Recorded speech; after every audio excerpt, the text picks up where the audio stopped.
La carotte sauvage, Docus carota, appartient à la famille des Apiacées, anciennement appelée les ombellifères. Elle est originaire d'Europe, c'est la plante mère de la carotte cultivée, Docus carota sativa, qui a été sélectionnée au fil du temps pour ses racines plus grosses et plus sucrées. La carotte sauvage est une plante herbacée bisannuelle, elle mesure de 30 cm à 1 mètre de hauteur, elle aime la chaleur et a besoin d'être en plein soleil pour se développer, elle résiste bien à la sécheresse et est capable de puiser en profondeur grâce notamment à sa longue racine.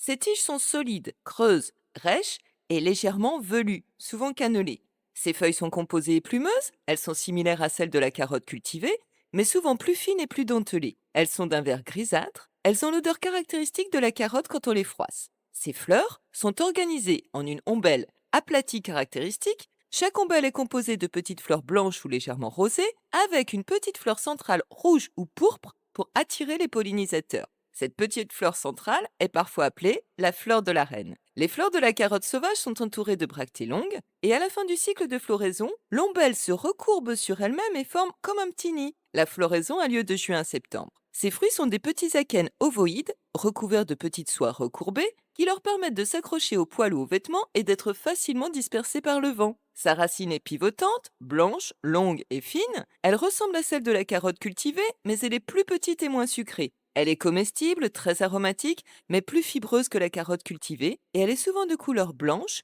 ou orange clair.